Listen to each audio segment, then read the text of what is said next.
I'm not here to convince you because you have already made up your minds. But I am here to share with you a little history. The year is 1953. You are in your 20s and you have a young family. You have a great job thriving in Cuba.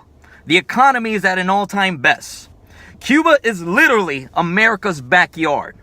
From a per capita perspective, the quality of life for Cubans is pretty good.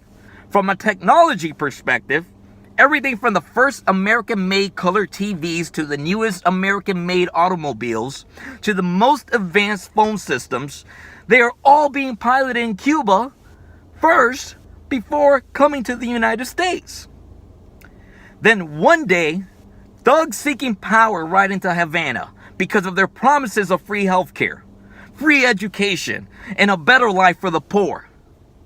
And they tell you that you're being oppressed by the people on top, by a system. They sell you the myth that the life decisions that you have made in your lifetime is not your fault. It's their fault. This is called class warfare, which is the practice of dividing the people into the wealthy and the poor.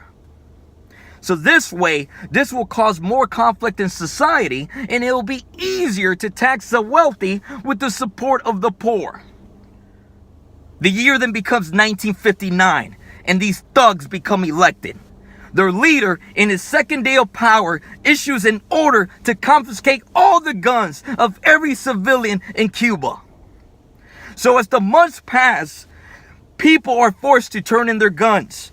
People are forced to give up their property rights.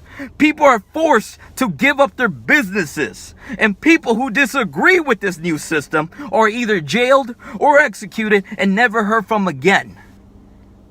Then one day, you and your spouse make a decision to flee in the middle of the night with less than $20 in your pocket, with the clothes on your back, with your child in your arms, and with the Cuban National Police chasing after you. You and others who have been robbed from this ideology jump on this Mickey Mouse handmade raft, and you take a chance to head out into the dark and threatening oceans, hoping that the ocean won't kill you, hoping that the Cuban National Police won't shoot you. You reach the United States of America, and you are granted political asylum. You appreciate the privilege to work. You build a great future for your family in a free land, and you adopt this country's values more than the country that oppressed you. Meaning that you have assimilated to the point that if there's a war between the United States and Cuba, without a doubt, you would choose the land of the free. You have grandchildren and great-grandchildren, and they have lived easy and happy lives, reaping the rewards you have built and sacrificed for them.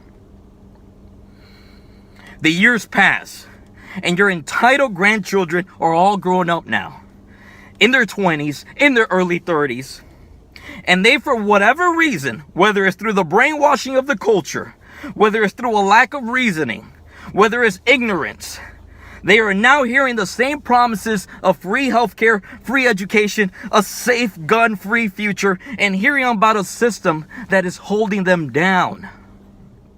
To my fellow young Americans whose family have escaped this ideology, do not disrespect the memory and legacy of your grandparents by ushering socialism into Florida. There's no greater slap in the face to our abuelos, our bisabuelos, than voting for these radical ideas.